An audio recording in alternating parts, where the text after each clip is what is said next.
Sur les plateaux de télévision, les journalistes demandent régulièrement aux analystes politiques, aux économistes, aux sociologues, de faire des prédictions sur l'évolution de notre société, sur la conjoncture économique telle qu'elle sera dans 6 mois, dans 1 an. Et il se fait que la plupart du temps, ces pronostics sont déjoués. Car on demande à tous ces intellectuels de jouer au prophète.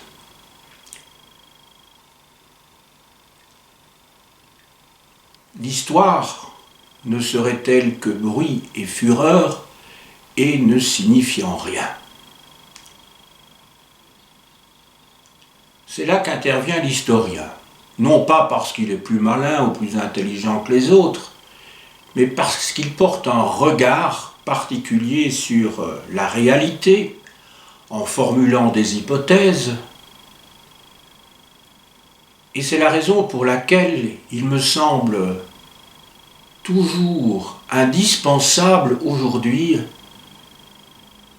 de maintenir dans les programmes d'histoire, c'est bien dommage qu'on le fasse dans les premières années, mais je dirais que l'histoire a sa logique propre qui est basée sur la chronologie et que l'on étudie d'abord les événements qui se sont passés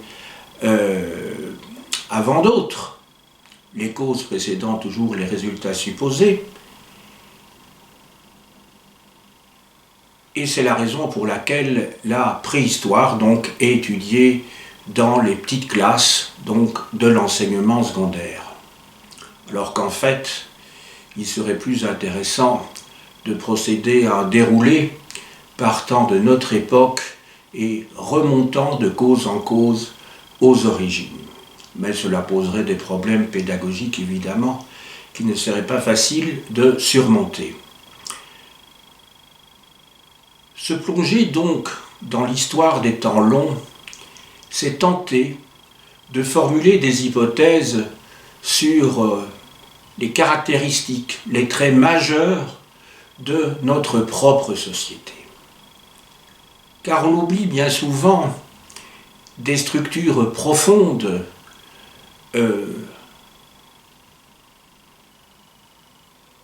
sous-tendent la société, les sociétés d'aujourd'hui, car elles sont diverses, même si elles ont tendance à se rapprocher de plus en plus sur des modèles qui sont imposés par le capitalisme, mais enfin les mentalités ne suivent pas toujours au même rythme. Et c'est la raison pour laquelle je voudrais étudier avec vous les sociétés en Europe, du 40e millénaire au 10e millénaire avant notre ère, autrement dit, d'étudier le paléolithique supérieur, c'est-à-dire l'époque de l'homme de Cro-Magnon, qui, ne l'oublions pas, est l'homme anatomiquement moderne, c'est-à-dire nous-mêmes, même s'il pensait différemment de nous, cela va de soi.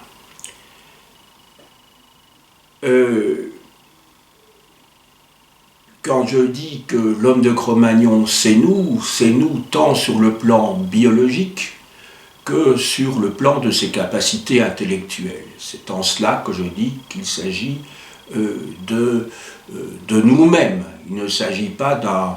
L'homme de Cro-Magnon n'est pas un être qui est différent de nous. Mon exposé comprendra 2 parties, celle des certitudes et la seconde, celle des hypothèses. Étant entendu que dans nos certitudes, il y a encore de nombreux points d'ombre et que ces certitudes sont basées sur une probabilité très importante, mais qu'il ne faudrait pas systématiquement mettre en doute, à moins de tomber dans le scepticisme absolu, ce qu'au XVIIe siècle on appelait le pyrrhonisme historique.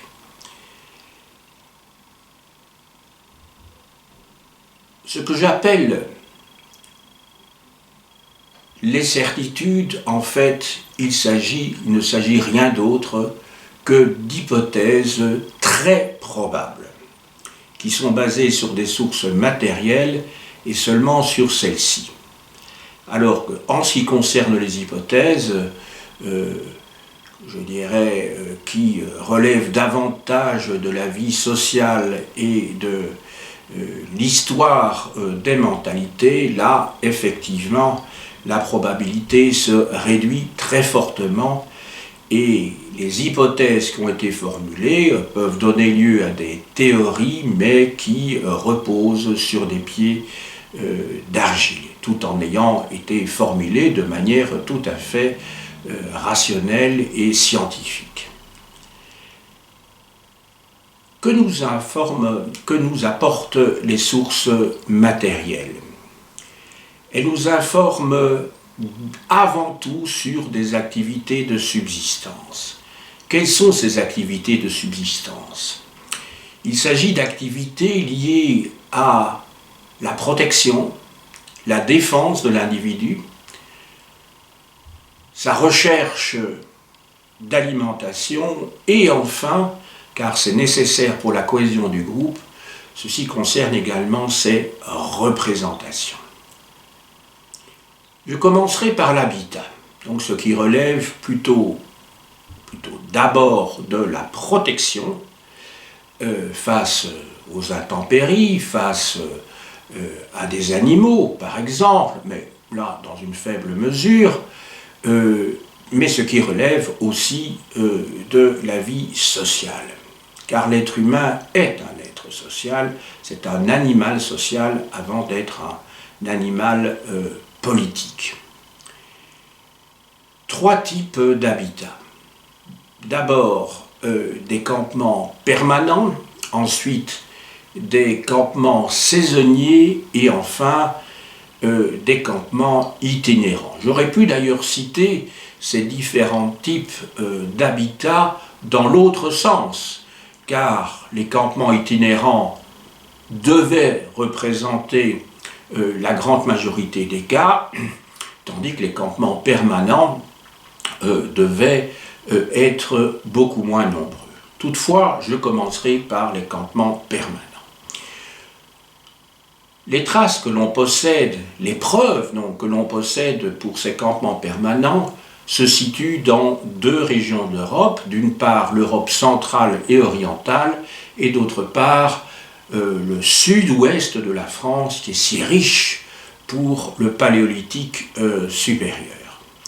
Je commence donc par l'Europe centrale et orientale, où l'on trouve des habitations en os de mammouth, donc il s'agit ici de matériaux très lourds, qui par conséquent ne peuvent pas se déplacer, ne peuvent pas être déplacés facilement, et qui marquent donc la permanence de ses propres campements, de ces campements. On y trouve aussi des fosses de stockage, et on y trouve, alors là c'est un signe encore plus clair, on y trouve des tombes collectives, plus particulièrement en République tchèque actuelle. Dans le sud-ouest de la France, on trouve des abris sous roche qui, très clairement, vu les datations qui ont pu être fournies, montrent que ces lieux ont été occupés pendant des périodes très longues. Deuxième type de campement, ce sont les campements saisonniers, plus particulièrement hivernaux. On en trouve dans les Pyrénées et il s'agissait de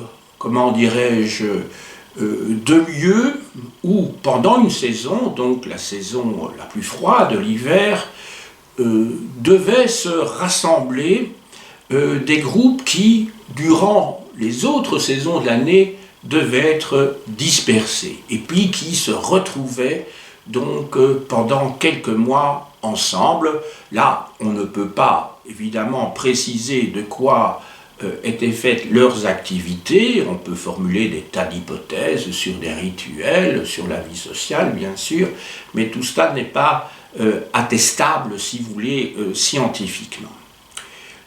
Alors vous allez me dire que la différence avec les campements permanents, c'est-à-dire qu'on devait y retrouver certainement un certain nombre d'activités communes, sauf que là, il s'agit d'individus ou de petits groupes de chasseurs qui se réunissent pour une durée déterminée, alors que lorsqu'il y a des campements permanents, comment dirais-je, une partie importante du groupe reste sur place et ce sont quelques individus qui partent pour de longues excursions liées à la recherche de nourriture, donc pour chasser, entre autres, qui reviennent donc à l'occasion. Et puis enfin, en troisième lieu, il y a les campements itinérants. On en a, un exemple célèbre est celui de Passevant, qui se trouve dans le département de Seine-et-Marne, ces campements étaient liés évidemment à la capacité de trouver des ressources importantes ou d'y trouver aussi qui étaient liées également aux conditions climatiques qui étaient mouvantes dans le courant de l'année. Donc, campement itinérant, c'est-à-dire qu'on pouvait y revenir chaque année en fonction de la crue des rivières et des conditions climatiques, comme je viens de l'indiquer, et des conditions liées à la flore et à la faune. Ensuite, après l'habitat, on trouve les différentes activités que j'appellerais économiques. Parmi celles-ci, je distinguerai celles qui relèvent, utilisant évidemment une taxinomie qui relève de la deuxième moitié du XXe siècle. On trouve, sauf erreur de ma part, pour la première fois, cette division en trois secteurs, je crois, chez Jean Fourastier, l'économiste Jean Fourastier. Donc je vais diviser ces activités en trois secteurs, le secteur primaire, le secteur secondaire, le secteur tertiaire. Alors, dans le secteur primaire, tout d'abord, c'est-à-dire les activités économiques qui sont liées directement aux ressources de la terre elle-même. Autrement dit, ce qui relève du secteur minier et ce qui relève, d'autre part, de l'agriculture et l'élevage, qui sont permis, justement, par la nature. Alors, c'est ce qui relève d'ailleurs principalement donc de l'alimentation qui reste au cœur des préoccupations de ces groupes d'individus dans la préhistoire et encore aujourd'hui, même si celle-ci, comment dirais-je, représente, en tout cas dans nos régions, une part beaucoup plus réduite qu'il y a encore un siècle dans certaines classes sociales de la population, les plus pauvres bien sûr, dans notre société. Alors, en ce qui concerne l'alimentation, elle est fournie d'une part par la chasse et d'autre part par la cueillette.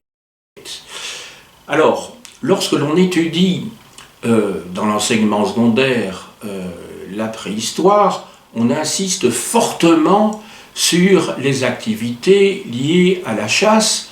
Or, celle-ci ne devait pas représenter plus de 30% des activités, d'après ce que l'on a pu trouver aussi, et également par comparaison avec l'ethnologie contemporaine. Je commencerai donc par la cueillette des végétaux, où les femmes ont dû jouer un rôle essentiel. Donc, contrairement à l'idée reçue, ce sont les femmes qui, à titre d'hypothèse, bien entendu, on n'en a aucune certitude, des hommes aussi pouvaient cueillir, on est bien d'accord. Mais en tout cas, pour la chasse, je dirais, au gros gibier, on peut formuler l'hypothèse que les hommes étaient, comment dirais-je, davantage par leur musculature, par leur anatomie, portés, ou plutôt obligés, si je puis dire, de chasser, et que les femmes étaient, comment dirais-je, s'adonnaient davantage à des activités, je dirais, peut-être pas seulement moins dangereuses, mais en tout cas qui nécessitaient moins de force musculaire. Et c'est ainsi que, donc, contrairement aux idées reçues, donc, les femmes ont dû jouer un rôle très important dans la préhistoire quant à l'alimentation, et c'est toute une vision, si je puis dire, de la préhistoire qui doit être revue, parce que souvent, lorsque l'on parle de la préhistoire, on voit, même dans l'iconographie, des hommes avec des saguets qui sont en train de chasser, que sais-je, le renne, le mammouth, et les femmes sont souvent oubliées, on les voit peut-être dans les coins d'une grotte, on sait bien qu'elles n'étaient pas dans des grottes mais dans des huttes, mais se trouvent bien souvent en train d'allaiter des enfants, projetant ainsi dans la préhistoire une division du travail qui dut être postérieure. Alors la chasse peut se faire dans deux cadres, soit en milieu ouvert, soit en milieu fermé. En milieu ouvert, la chasse se fait collectivement, donc en groupe. La chasse peut se faire aussi en milieu fermé, dans des bois, et dans ce cas-là, c'est la chasse à l'affût qui, évidemment, domine, ainsi que l'usage des pièges pour, comment dirais-je, attraper, pour prendre des animaux. Toujours dans le secteur dit primaire, vous avez également la recherche de matériaux, des minéraux, des végétaux, des peaux d'animaux, des os d'animaux qui vont servir pour la transformation, et là on est dans le secteur secondaire, afin de fabriquer des armes, donc des armes, je le répète, qui peuvent être soit en pierre, mais aussi, le cas échéant, en os ou en bois, pour fabriquer des outils, mais je vous parle aussi ici de végétaux ou l'usage également de parties du corps des animaux qui peuvent servir également pour les vêtements. Je pense aux peaux d'animaux qui doivent être traités, raclés, et qui, au Paléolithique supérieur, peuvent être cousus pour fabriquer des vêtements. Alors, dans le domaine de la représentation, il y a évidemment la fabrication d'objets d'art, de sculptures en particulier, qui nous informent sur la vie mentale, sur la vie d'ailleurs aussi quotidienne, mais sur les représentations éventuellement religieuses aussi de nos ancêtres. Passons maintenant, après avoir vu quelles étaient les différentes activités de subsistance à titre principal, mais pas seulement, que sont donc les activités de cet homme de Cro-Magnon, donc au Paléolithique supérieur, entre 40 000 et d'autre part 10 000 avant notre ère, d'Atronde bien entendu, et qui sont liées aux activités de protection, de défense, d'alimentation, mais aussi qui servent à représenter, à objectiver ce qu'ils ont dans la tête. J'ai étudié en ce qui concerne l'habitat et ensuite concernant leurs activités de production et de consommation, donc ayant donc tenté de cerner leurs activités, comment dirais-je, économiques, dont je devrais préciser, pour aller jusqu'au bout de mon raisonnement, qu'il existait aussi des activités tertiaires. Effectivement, ces hommes ne vivaient pas en autarcie. Ils avaient des échanges avec leurs voisins, alors pas seulement en termes de biens, en termes de technique, mais aussi dans l'échange des idées. Donc il s'agissait non seulement de commerce sous forme de troc, bien entendu, puisque la monnaie n'a été inventée qu'au milieu du 7e siècle avant notre ère en Asie mineure, mais, comment dirais-je, il y a des échanges de biens.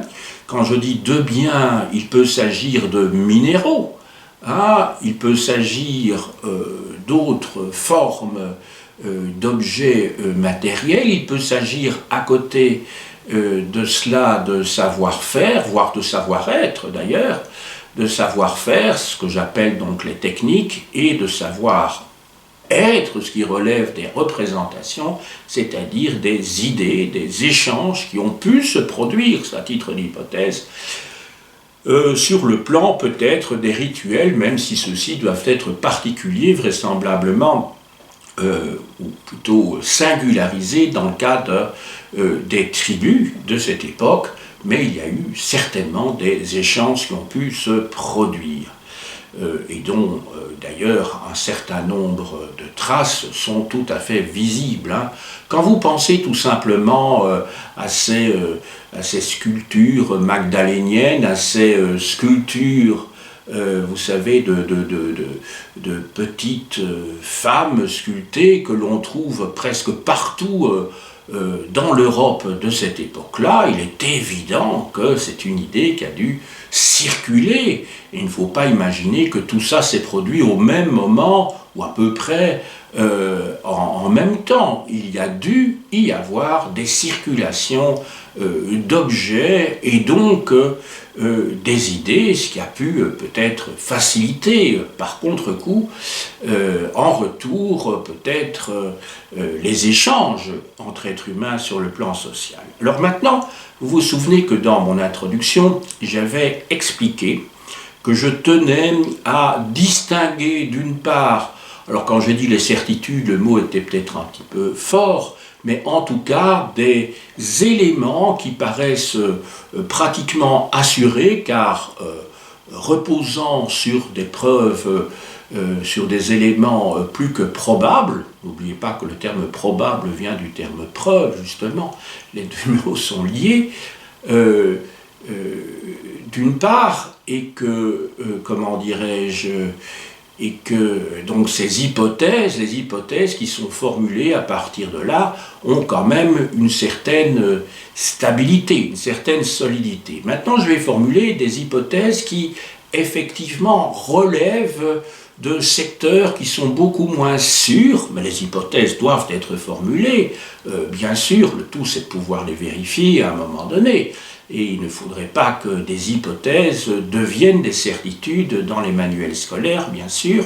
Alors ces hypothèses reposent sur des sources d'époque qui sont souvent absentes et qui se reposent à titre de comparaison sur des données ethnographiques actuelles, mais des peuples dits primitifs ou primordiaux pour être à la mode,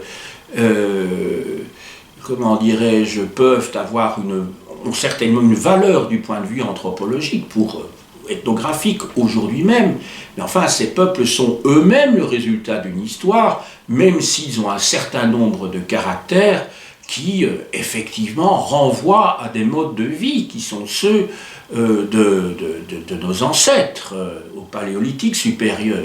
Je parle à la chasse. Je fais référence ici en particulier à la chasse ou à la pêche. Voilà. Ou à la collecte de fruits ou de végétaux divers.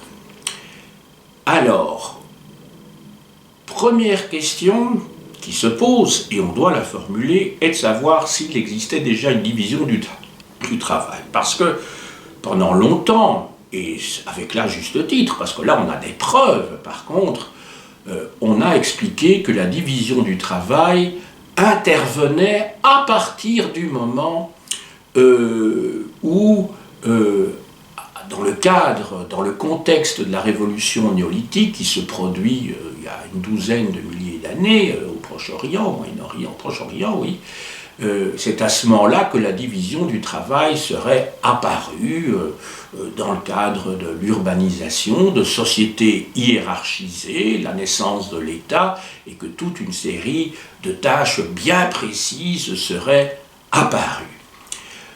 Toutefois, il n'est quand même pas exclu de formuler l'hypothèse que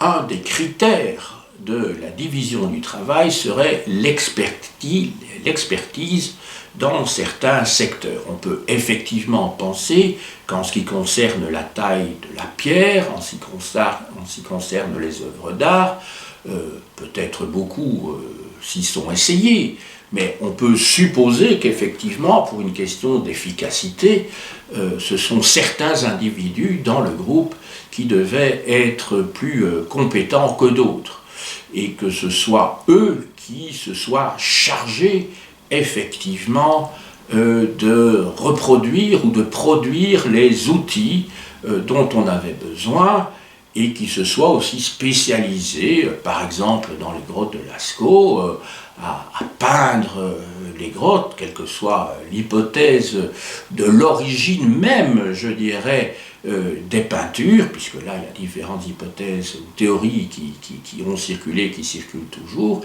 il n'en demeure pas moins que tout le monde n'a peut-être pas le talent, et c'est même certain, pour avoir peint, en tout cas, ces chefs-d'œuvre que l'on trouve dans ce qu'on a appelé cette cathédrale de la préhistoire. En revanche, maintenant, en ce qui concerne la division du travail en termes de sexe et en termes social, là, on est bien davantage dans des spéculations. Tout d'abord, la division des tâches en fonction des sexes. Évidemment, nous aurions tendance à projeter, mais alors on ne fait plus vraiment de l'histoire, hein, on transpose dans le passé des hypothèses, ou en tout cas ce que nous donne à laisser penser l'observation dans des sociétés relativement contemporaines des nôtres, des sociétés qui sont les nôtres d'ailleurs, il y a quelques siècles. Mais tout cela résulte d'une histoire chez nous.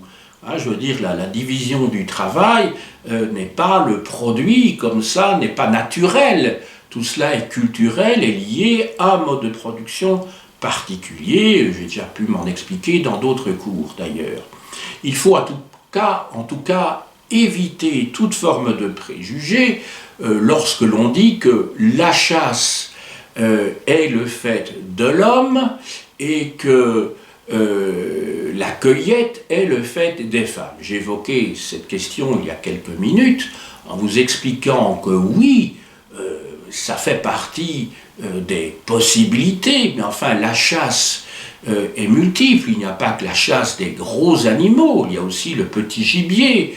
Et là, on ne voit pas du tout pourquoi les femmes ne seraient pas, comment dirais-je, aussi compétentes que les hommes. D'autant plus que l'ethnographie contemporaine, qu'il s'agisse d'Asie du Sud-Est, qu'il s'agisse de l'Afrique, montre que en période de difficulté, et même en d'autres périodes, les femmes ont les mêmes occupations que les hommes.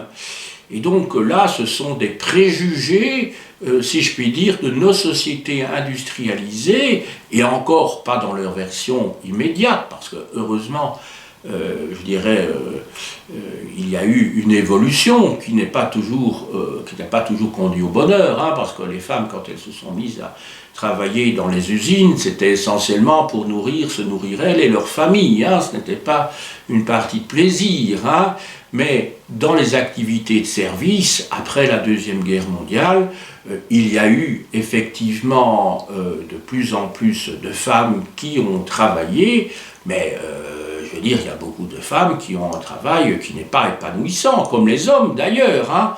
On met toujours en évidence quelques femmes politiques, quelques femmes intellectuelles, femmes médecins ou autres, ou savantes, mais enfin qui ne représentent pas vraiment la grande majorité de la population féminine, et il y a encore, hélas, il y a des lois pour ça, pour essayer de réduire cet écart, il y a toujours le fameux plafond de verre, comme vous le savez. Donc, on ne peut pas affirmer, il n'y a rien qui le prouve en tout cas, que au Paléolithique supérieur, les femmes avaient des tâches qui leur étaient tout à fait spécifiques. Sinon, bien entendu, l'accouchement et l'allaitement, ça on est bien d'accord. Mais pour le reste, c'est un grand point d'interrogation, sauf peut-être pour la chasse du gros gibier, mais pour le reste, il y avait toute une série de tâches qui pouvaient être faites par l'un et l'autre sexe. Alors maintenant, troisième élément, après le critère lié à l'expertise, ensuite le critère lié au sexe, il y a le critère, comment dirais-je, lié à l'organisation du travail. C'est-à-dire, ces sociétés étaient-elles déjà, au moins en partie, hiérarchisées. Il est tentant d'imaginer qu'il y avait un chef qui était lui-même épaulé par, j'allais dire, des sous-chefs, et puis qu'il y avait une répartition du travail, je dirais, sous l'autorité, sous la férule d'un mâle alpha, d'un mâle dominant. Mais bon, tout ça, je veux dire, il n'y a rien qui le prouve, une fois de plus. Et donc, il y a un certain nombre d'auteurs qui disent on n'en sait rien du tout. Par contre, un auteur, comment dirais-je, canadien, Brian Hayden, a écrit un ouvrage, L'homme et l'inégalité, l'invention de la hiérarchie dans la préhistoire, qui explique que là, enfin, il formule l'hypothèse et même une théorie selon laquelle je dirais, il y avait déjà des hiérarchies au Paléolithique supérieur. Cet ouvrage a été publié, donc, comme vous le voyez peut-être, par les éditions du CNRS, le Centre national de la recherche scientifique en France. Il se base en particulier sur des traces comment dirais-je, que l'on trouverait dans le sud-ouest, dans les sites du sud-ouest de la France, et que comment dirais-je, les chasseurs du Paléolithique supérieur devaient avoir une organisation sociale qui ressemblait bien davantage aux Indiens du nord-ouest de l'Amérique du Nord, donc du Canada, plutôt qu'à certains groupes qui fonctionnent de manière égalitaire dans l'organisation du travail et sur le plan social d'ailleurs en Afrique. Donc voilà, donc là c'est un choix, je dirais, d'ethnologue. Il se base en fait sur des sources, je dirais, à la fois archéologiques, mais aussi sur des sources ethnographiques, c'est-à-dire contemporaines. Mais là, il fait un choix. Et donc vous voyez que l'ethnographie des peuples dits primitifs, je dis bien dits primitifs ou dits primordiaux, en tout cas qui ont encore des activités liées à la chasse, ces peuples peuvent avoir des modes de vie, des modes d'organisation sociale très différents. Et par conséquent, il n'y a pas, comment dirais-je, de modèle linéaire de type progressiste dans l'histoire qui mènerait tous les groupes humains d'une situation A à une situation Z.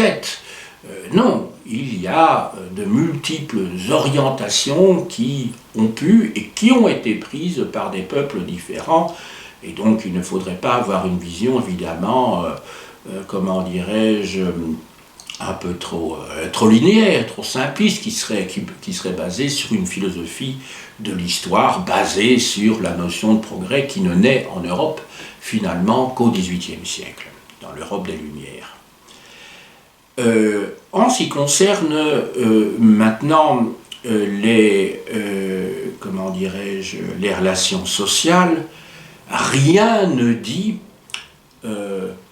même si certains ont lu Rousseau peut-être au premier degré, que ces sociétés du Paléolithique supérieur, donc de la préhistoire, représenterait un âge d'or pour l'humanité. Ce serait l'époque du fameux bon sauvage. Vous connaissez bien sûr ce mythe, puisqu'on vous l'a expliqué dans l'enseignement secondaire, et que l'homme aurait été bon et que ça aurait été la société qui l'aurait rendu mauvais. Tout ça n'a pas beaucoup de sens, puisque l'homme de Rousseau est antérieur à la morale, donc il est amoral dans le modèle rousseauiste. Il est amoral, il n'est pas moral ou immoral, il est amoral, il est en dehors, il est extramoral, si vous voulez. Et par conséquent, ça n'a pas beaucoup de sens, justement, d'utiliser une démonstration de type philosophique à des fins, je dirais, en tant qu'hypothèse historique. D'ailleurs, Rousseau lui-même, si vous le lisez bien, donc quand vous lisez son discours sur l'origine et les fondements d'inégalité parmi les hommes, ici j'utilise l'édition Garnier Flammarion, une édition courante pour tout un chacun, qui n'est pas chère, eh bien, si vous relisez son discours qui précède comment dirais-je, la première partie de son livre, il insiste bien lui-même sur le fait que son ouvrage n'est pas un ouvrage historique. Et c'est l'usage, évidemment, de l'indicatif, et non pas du conditionnel, mais vous savez que nous l'utilisons régulièrement, tout simplement lorsqu'un écrivain écrit un roman, il ne va pas l'écrire au conditionnel. Il utilise le présent. D'autre part, on peut utiliser le présent historique pour parler de situations du passé. Et donc il faut connaître la rhétorique de Rousseau pour essayer de comprendre ce que lui a voulu dire. Il s'agit d'un texte philosophique, il date de 1854. Voilà donc ce qui est écrit dans son discours qui précède. Il dit ceci: il ne faut pas prendre les recherches dans lesquelles on peut entrer sur ce sujet pour des vérités historiques, mais seulement pour des raisonnements hypothétiques et conditionnels, plus propres à éclaircir la nature des choses qu'à en montrer la véritable origine, et semblables à ceux que font tous les jours nos physiciens sur la formation du monde. Donc vous voyez que Rousseau, il pense en philosophe des Lumières, il utilise sa raison pour formuler des hypothèses, mais il n'affirme pas des vérités historiques dont il n'a pas les preuves. Il l'indique très clairement. Je vais relire ce passage, ça se trouve page 158. Il ne faut pas prendre les recherches dans lesquelles on peut entrer sur ce sujet pour des vérités historiques, mais seulement pour des raisonnements hypothétiques et conditionnels, plus propres à éclaircir la nature des choses qu'à en montrer la véritable origine, et semblables à ceux que font tous les jours nos physiciens sur la formation du monde.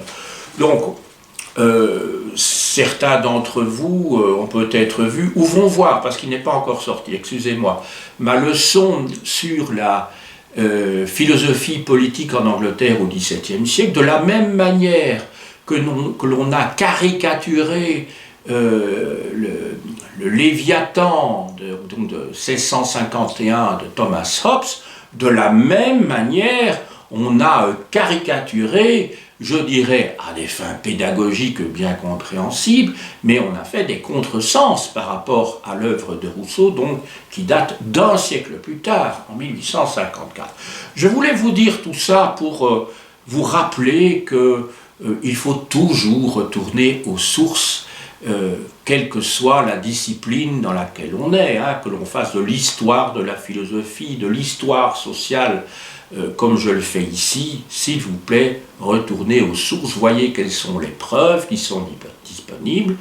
Il faut formuler des hypothèses, bien entendu, simplement il faut que ces hypothèses restent conditionnelles, c'est la définition même d'une hypothèse, et il ne faut jamais affirmer sans preuve. Cela va de soi, je dirais, mais il faut parfois le rappeler parce que il y a ce qui reste de la culture que l'on acquiert dans l'enseignement secondaire, ce sont souvent des slogans qui nous ont permis de fixer des choses, bien sûr, dans notre mémoire, mais c'est en général des formes très simplifiées qui, comment dirais-je, sont des contresens par rapport aux auteurs qui les ont émises. Par conséquent, en ce qui concerne les relations sociales, il semblerait, mais de nouveau ce sont des hypothèses, il n'y a pas de raison en tout cas de supposer, vous voyez que je suis très prudent dans la formulation de ce que je dis, qu'il n'y ait pas eu des lois sociales et morales déjà à cette époque-là. Je vous signale aussi qu'il y a des lois sociales, pas morales, mais il y a des lois aussi qui régissent la vie des animaux. Hein. Quand vous voyez des documentaires éthologiques, c'est-à-dire qui s'intéressent au comportement des animaux, vous voyez très bien qu'il y a des relations qui sont fixées à l'intérieur de certaines espèces, qui peuvent évoluer en fonction des individus qui composent ces groupes de primates, par exemple, mais pas seulement. Donc il n'y a pas de raison d'imaginer que ces hommes du Paléolithique supérieur n'aient pas eu des règles qui régissaient leur rapport. Hein. Ça me semble aller, c'est une hypothèse qui est plus que soutenable, celle-là. Hein. En ce qui concerne la solidarité, alors là, on a par contre des traces qui permettent d'être utilisées. Alors, les hommes de la préhistoire, enfin du Paléolithique supérieur, avaient-ils un sens de la solidarité?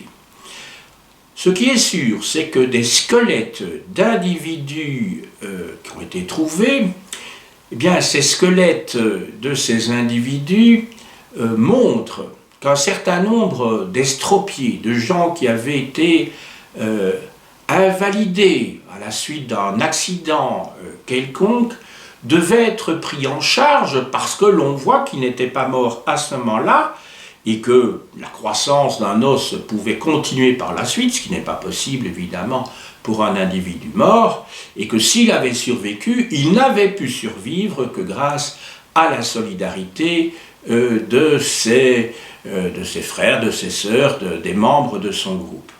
Autrement dit, il devait y avoir un sentiment que peut-être en aidant son prochain, lui-même, ou en tout cas les autres membres du groupe, allaient faire la même chose. Alors ça, évidemment, ça c'est moi qui le dis ici à titre d'hypothèse, mais il ne faudrait pas imaginer qu'il ait fallu attendre le Christ, Jésus, pour que l'amour du prochain soit devenu une règle. Jésus a affirmé, a réaffirmé une nécessité pour que nous puissions vivre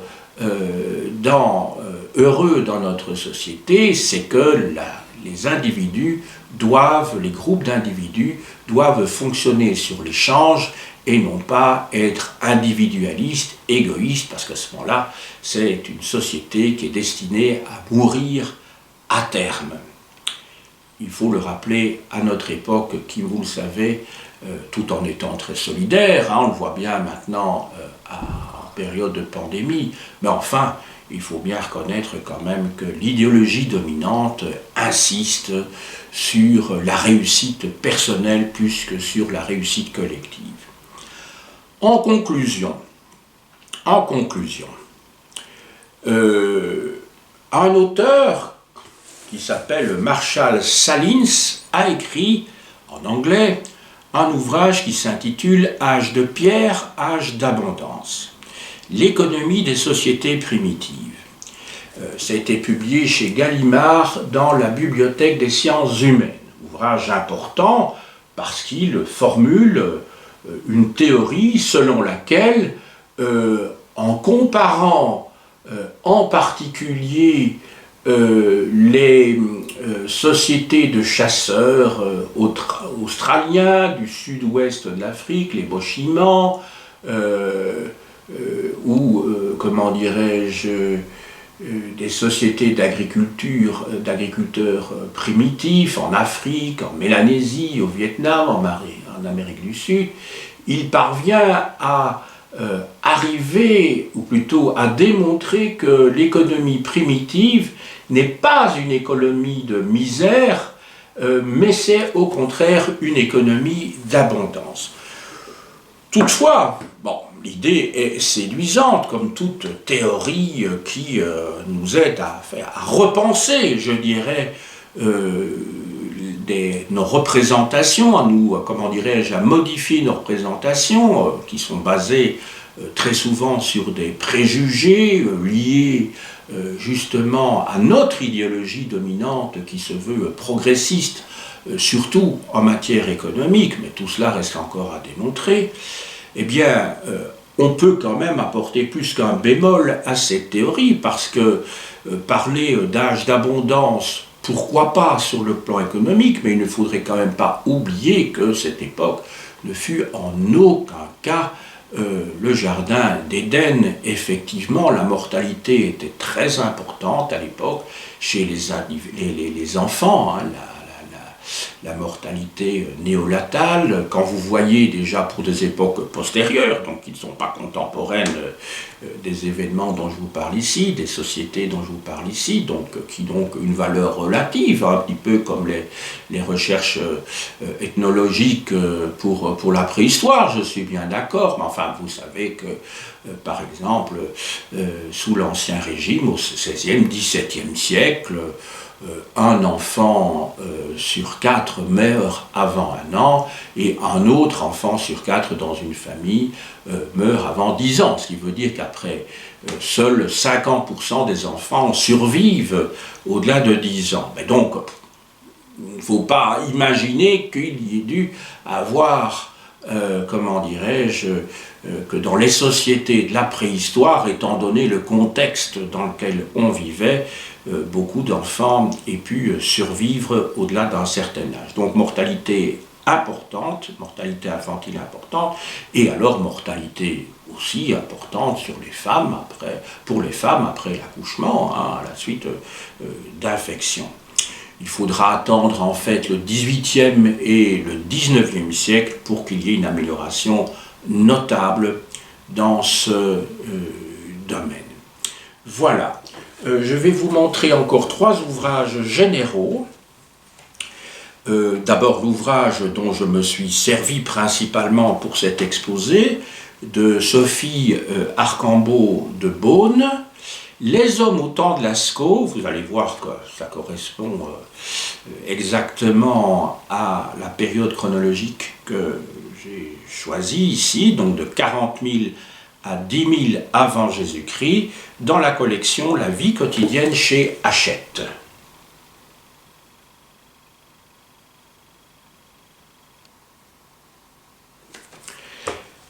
Alors, de celui qui fut le grand maître au XXe siècle des études préhistoriques, d'André Leroy-Gourand, Les chasseurs de la préhistoire, chez Métayer.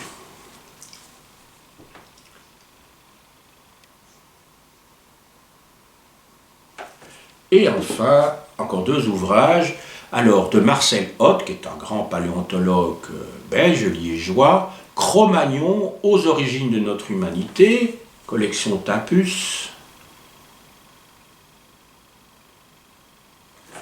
Et enfin, alors là c'est pour le domaine spécifique de l'art, de Jean Clotte, Pourquoi l'art préhistorique? Et je ne vous donne pas la réponse, puisqu'elle se trouve à l'intérieur du livre, et je vous donne, vous y trouverez certainement beaucoup de plaisir à le lire quant aux hypothèses formulées, dans la collection Folio Essai, donc chez Gallimard.